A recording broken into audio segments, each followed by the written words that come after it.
আসসালামু আলাইকুম। যশোর সরকারি মহিলা কলেজের পক্ষ থেকে উচ্চ মাধ্যমিক শ্রেণীর শিক্ষার্থীদেরকে আইসিটি ক্লাসে স্বাগত জানাচ্ছি। আমি হুমায়ুন কবির, সহকারী অধ্যাপক, গণিত বিভাগ, যশোর সরকারি মহিলা কলেজ। তো আমরা HTML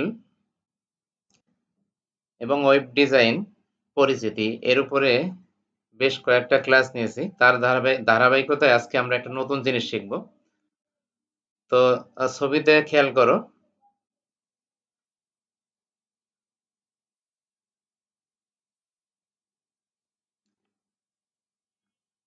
ছবিতে প্রথম দেখো এই যে 1 আছে, এখানে বর্ণনা করার মতো জায়গা রেখেছি আমরা। তারপরে যে 2 আছে বর্ণনা করার মতো জায়গা। তারপরে আরেকটা জিনিস দেখতে পাচ্ছি আমরা, এখানে 1 2 3 আছে এবং 1 2 3 তে কিছু লেখা আছে। ছবিগুলো দেখে কি বোঝা যায়, এগুলো কি আসলে? আমরা আরো একটু দেখি। এখানে যে বিভিন্ন চিহ্ন দেওয়া হয়েছে, এই চিহ্ন দিয়েও আমরা এইগুলো প্রকাশ করতে পারি। এগুলো আসলে বিভিন্ন ধরনের লিস্ট। ঠিক আছে, এই যে 1 2 3 এইভাবে আমরা যেমন লিস্ট তৈরি করি, আবার বিভিন্ন চিহ্ন দিয়ে, বৃত্ত চিহ্ন, বর্গ চিহ্ন, এরকম দিয়েও আমরা বিভিন্ন লিস্ট বা তালিকা তৈরি করি। ওয়েব পেজে কিভাবে এইরকম বিভিন্ন ধরনের লিস্ট বা তালিকা আমাদের প্রয়োজনে আমরা তৈরি করতে পারবো, সেটা নিয়ে আজকে আলোচনা হবে। তো আমরা বিভিন্ন ধরনের লিস্ট সম্পর্কে জানবো এবং এই ওয়েব পেজে কিভাবে লিস্ট ব্যবহার করতে হয় সেটা দেখব।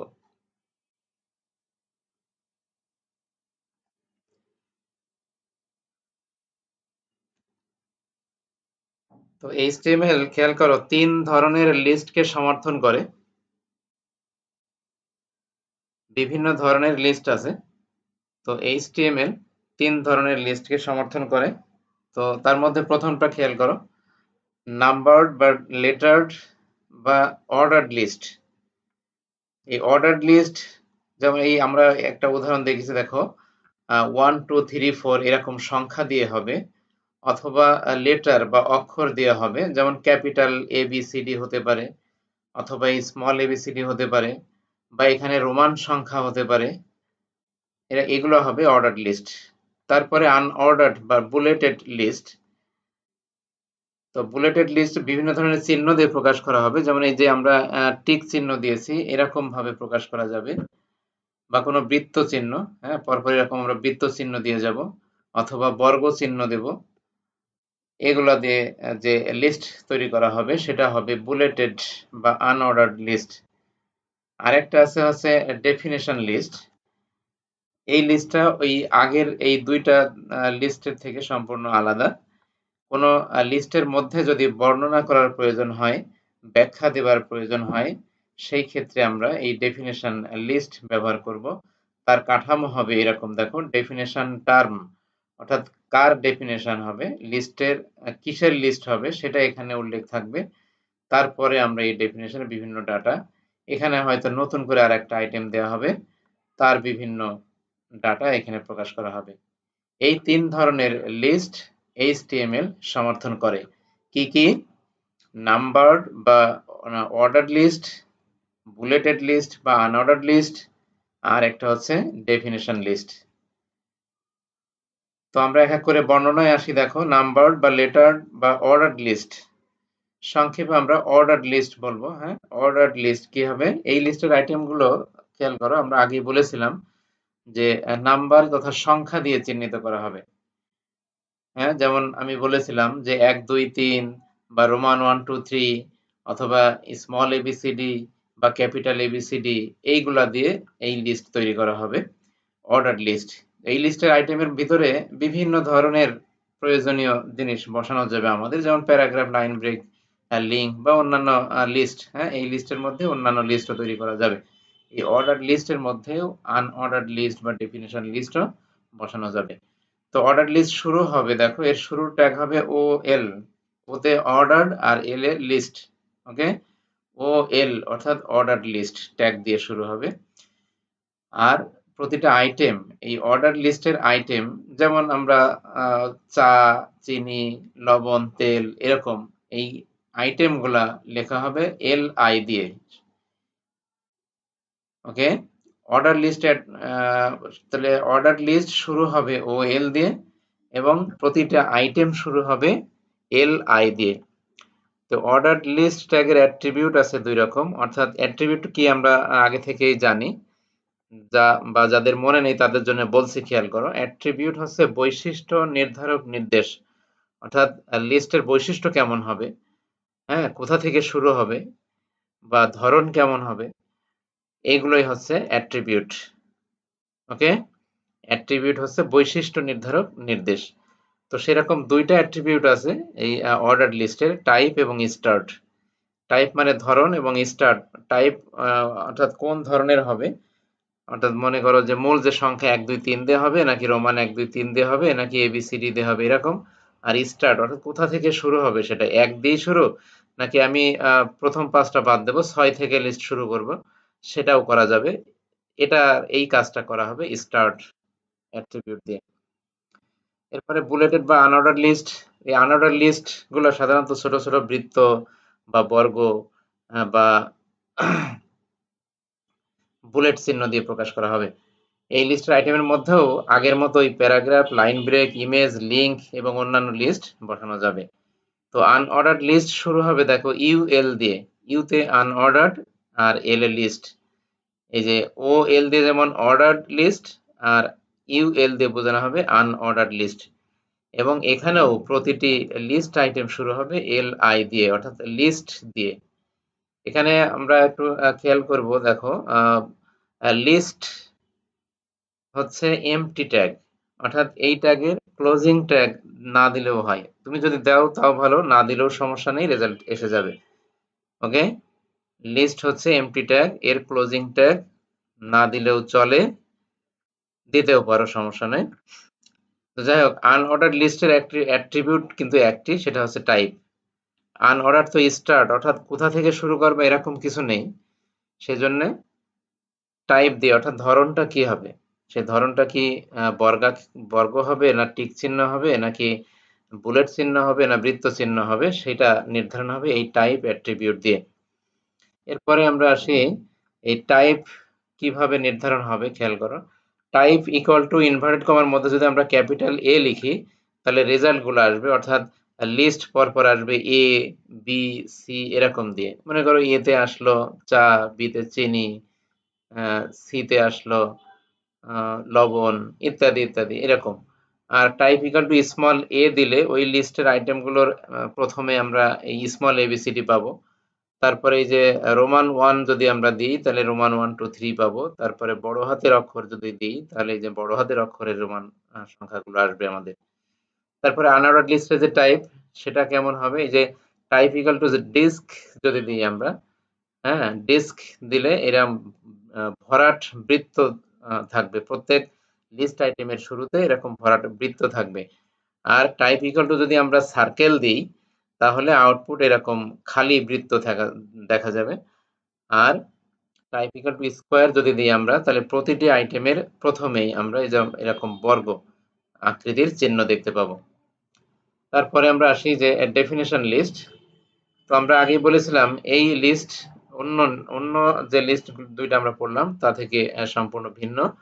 ডেফিনেশন লিস্ট কোনো একটি একক আইটেমের তালিকা নয়, এর ফরম্যাট অনেকটা ডিকশনারির মতো। লিস্টের কোনো আইটেমের জন্য যখন বর্ণনার প্রয়োজন হয়, তখন এই ধরনের ফরম্যাট খুব কার্যকরী হয়। অর্থাৎ এই লিস্টের যে আইটেম, সেই আইটেমের জন্য যদি আমাদের বর্ণনা করার প্রয়োজন হয়, ব্যাখ্যা দেওয়ার প্রয়োজন হয়, তখন এটা করা হয়। তো ডেফিনেশন লিস্ট দুই ধরনের হবে, অর্থাৎ দুইটা অংশ থাকবে। টার্ম, যা আইটেমের বিষয়কে বোঝাবে, অর্থাৎ আইটেম কোন বিষয়ের উপরে সেটা বোঝাবে। তারপরে 2 নম্বর হচ্ছে টার্মের বর্ণনা, অর্থাৎ আমরা যেটা বলছিলাম যে ব্যাখ্যা দেবার যদি প্রয়োজন হয়, তাহলে আমরা এটা দিয়ে করব। ডেফিনেশন লিস্ট শুরু হবে DL দিয়ে, হ্যাঁ, ডেফিনেশন লিস্ট ট্যাগ দিয়ে। প্রতিটি আইটেম শুরু হবে DT দিয়ে, অর্থাৎ ডেফিনেশন টার্ম দিয়ে। আর বর্ণনা শুরু হবে DD দিয়ে, অর্থাৎ ডেফিনেশন ডেসক্রিপশন দিয়ে। এই DD ট্যাগের মধ্যেও আগের মতোই প্যারাগ্রাফ, লাইন ব্রেক, ইমেজ, এবং অন্যান্য লিঙ্ক ইত্যাদি বসানো যাবে। এখানে উল্লেখ্য যে দেখো ডিডি এবং ডিটি উভয় এমটি ট্যাগ। ওকে, খেয়াল করো ডিডি এবং ডিটি দুইটাই হবে এমটি ট্যাগ, এদের জন্য ক্লোজিং ট্যাগের প্রয়োজন হবে না। যদি ক্লোজিং ট্যাগ দাও তাহলেও রেজাল্ট আসবে, কিন্তু সেটা অপ্রয়োজনীয় হবে। এখন আমরা কিভাবে এই লিস্ট, বিভিন্ন ধরনের লিস্ট তৈরি করে ওয়েবসাইটে প্রকাশ করব, অর্থাৎ ওয়েবসাইটে যে বিভিন্ন ধরনের তথ্য প্রকাশ করব তার মধ্যে যদি আমাদের লিস্ট করার প্রয়োজন হয় সেটা আমরা কিভাবে করব সেটা এখন দেখব। তো ওয়েব পেজ তৈরি করার প্রথমে আমরা কি করব, কম্পিউটার অন করব, অর্থাৎ কম্পিউটারই হোক ল্যাপটপই হোক আমরা পাওয়ার সুইচ দিব, দিয়ে কিছুক্ষণ অপেক্ষা করলে যে ডেস্কটপ অবস্থা সেটা আসবে এরকম। এটাকে বলা হয় যে উইন্ডোজ প্রোগ্রামটি চালু করা। আমরা মনে করো চালু করলাম, করলে আমাদের ডেস্কটপের উপরে এই যে এরকম একটা চিহ্নিত একটা পেজ দেখা যাবে।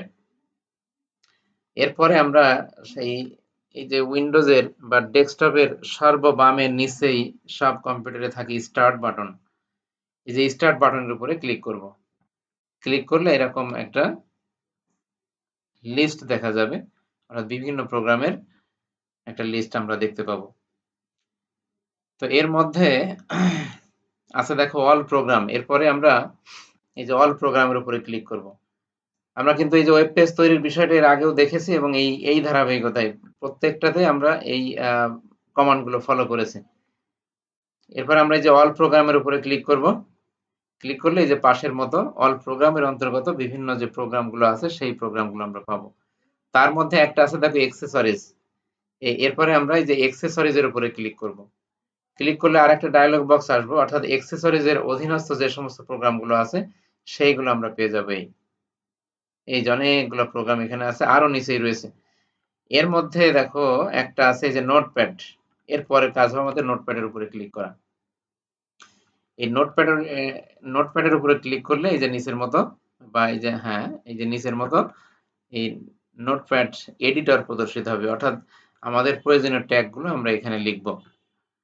তো লিস্ট তৈরির জন্য আমরা একটা উদাহরণ খাড়া করি। এখানে দেখো আমরা এডিটর পেয়ে গেছি, তাই এখানে আমরা নিচের মতো করে কোড লিখব। তো বরাবরের মতো দেখো HTML বডি এগুলা দিয়ে শুরু হবে, তারপরে বডি, এই যে বডি দিয়ে বডি ক্লোজিং ট্যাগ এবং HTML ক্লোজিং ট্যাগ দিয়ে শেষ হবে। হ্যাঁ, HTML দিয়ে শুরু, HTML দিয়ে শেষ, তারপরে এই যে বডি থাকবে, বডি ক্লোজ, এগুলো তো কমন, আগেও আমরা জেনেছি। এরপর H4 দিয়ে লিখা হয়েছে এখানে দেখো নাম্বার লিস্ট। তো H4 কি মনে আছে? দেখো এই যে HTML এর ডিফল্ট হিসেবে 6টা হেডিং দেওয়া আছে, অর্থাৎ পূর্ব থেকেই তৈরি করা আছে 6টা হেডিং।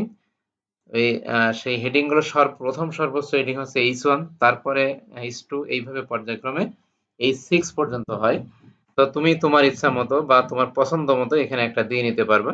তো এখানে আমরা H4 দিয়েছি, অর্থাৎ যে কাজগুলো আমরা করব সেই কাজের উপরে হেডিং হিসেবে দেখা যাবে নাম্বার লিস্ট।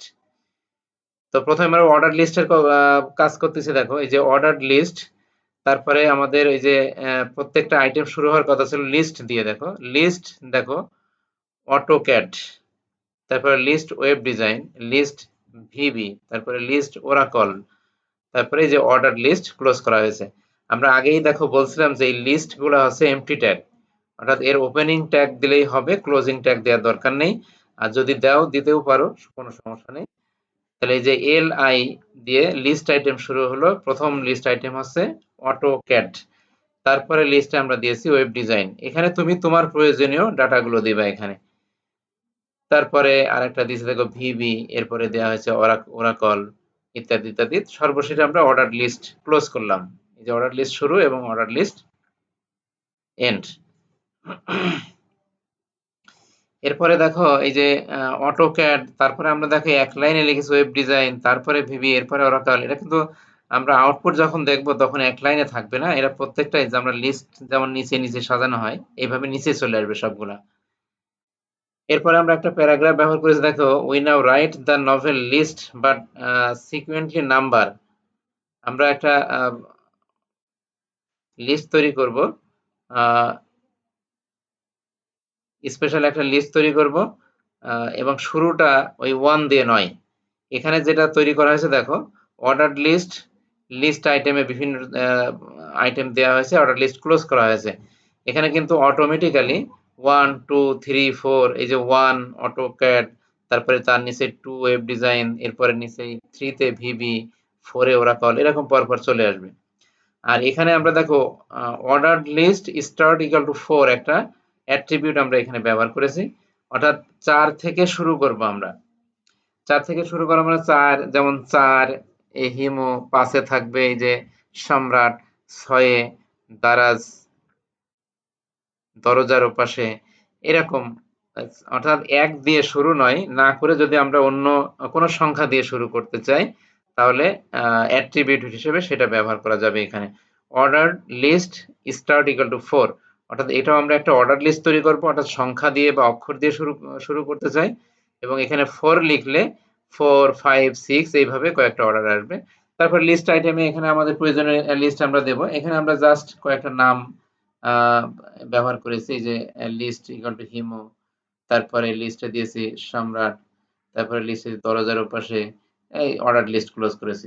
তাহলে 4 এ থাকবে হিমু, এরপরে 5 সম্রাট, 6 এ থাকবে দরজার ওপাশে, ইত্যাদি ইত্যাদি। এরপরে আমরা দেখো একটা আনঅর্ডার লিস্টের উদাহরণ দেব। H4 দিয়ে আরেকটা হেডিং দেওয়া হয়েছে, disk bullet list. H4 heading এর মধ্যে বুলেট লিস্ট দিয়ে আমরা একটা আনঅর্ডার্ড লিস্ট তৈরি করব। যে আনঅর্ডার্ড লিস্ট তৈরি করব, সেই জন্য আমাদের স্টার ট্যাগের মধ্যে দেওয়া হয়েছে ইউএল, অর্থাৎ আনঅর্ডার্ড লিস্ট। টাইপ কি হবে? টাইপ দেওয়া হয়েছে এখানে দেখো সার্কেল, অর্থাৎ বৃত্ত হবে, অর্থাৎ প্রত্যেকটা লিস্ট আইটেমের শুরুতে বৃত্ত চিহ্ন থাকবে। যেমন দেওয়া আছে লিস্ট আইটেম প্রথমটা লেমন, তারপরে লিস্ট আইটেম ম্যাঙ্গো, এরপরে গুয়েভা, ইত্যাদি ইত্যাদি। এটা আমাদের যতগুলো প্রয়োজন আমরা ততগুলো দিব। তারপরে এই যে লিস্ট ক্লোজ করা হয়েছে, এরপরে বডি ক্লোজ, এইচটিএমএল ক্লোজ। এই আমরা একটা উদাহরণ খাড়া করেছি। এই ট্যাগগুলো লেখার পরে কি কাজ? এইটা আমাদের সেভ করতে হয়। সেভ করতে যে প্রথমে আমাদের যে ফাইল অপশনে যাব আমরা, ফাইলে ক্লিক করলে এই ফাইল মেনুর অধীনস্থ সাব মেনুগুলো দেখা যাবে। এর মধ্যে আমাদের তো প্রয়োজন সেভ করা, তাই আমরা এই যে সেভে আসব। এই যে সেভে ক্লিক করব। সেভে ক্লিক করলে সেভ অ্যাজ ডায়লগ বক্স আসবে। এই যে সেভ অ্যাজ ডায়লগ বক্স আসলো, এর নিচের দিকে দেখো ফাইল নেম অপশন আছে। এই ফাইল নেমে আমাদের সুবিধা মতো আমরা একটা নাম দিব, এবং নামের পরে ডট এইচটিএমএল অবশ্যই এক্সটেনশন হিসেবে দিতে হয়, আমরা জানি। সর্বশেষ এলটা না দিলেও হয়, ডট এইচটিএম অথবা ডট এইচটিএমএল। তারপরে আমরা এটা কোথায় সেভ করতে চাই সেটাও নির্দিষ্ট করে দেওয়া যায়। যেমন আমরা যদি এটাকে ডেস্কটপে সেভ করতে চাই, তাহলে এই যে এখানে আমাদের এই যে ডেস্কটপ আছে, এই ডেস্কটপের উপরে একবার ক্লিক করে নিতে হবে। নিলে এইখানে দেখবা ডেস্কটপ এসে যাবে। অনেক সময় ডেস্কটপ এখানে এমনিতেই থাকবে, যদি না থাকে আমরা ডেস্কটপের উপরে ক্লিক করে নেব, তাহলে আমরা যে ওয়েব পেজটা তৈরি করলাম সেটা আমাদের ডেস্কটপের উপরে সেভ হবে। তো ডেস্কটপের উপরে ক্লিক করলে এরপরে আমরা এই যে সেভ অপশনে এসে সেভে ক্লিক করব, করলে এটা সেভ হবে এবং ডেস্কটপের উপরে সেভ হবে। এই যে এখানে দেখানো হয়েছে, হেডিং নাম দিয়েছিলাম আমরা, এই যে হেডিং নামে একটা ফাইল এখানে সেভ হয়েছে। এরপরে যদি আমরা এই সেভ হওয়া ফাইলটা ওপেন করতে চাই, তাহলে কি করতে হবে? সেই সংরক্ষিত ফাইলটি আমরা কিভাবে দেখব? দেখতে গেলে কি করতে হবে? দেখো, এই যে ওয়েব পেজটির উপর ওপেন করতে চাইলে এই যে হেডিং, এই ফাইলটার উপরে ডাবল ক্লিক করতে হবে। তো এর উপরে যদি আমরা ডাবল ক্লিক করি, তাহলে এটা ওপেন হবে এবং এই যে রেজাল্টটা এখানে দেখা যাচ্ছে। আমরা প্রথমে নাম্বার লিস্ট তৈরি করেছিলাম, H4 দিয়ে হেডিং তৈরি করেছিলাম, এই যে সেই হেডিং, এই নাম্বার লিস্ট H4 এর হেডিং এর সেই রেজাল্ট এসছে।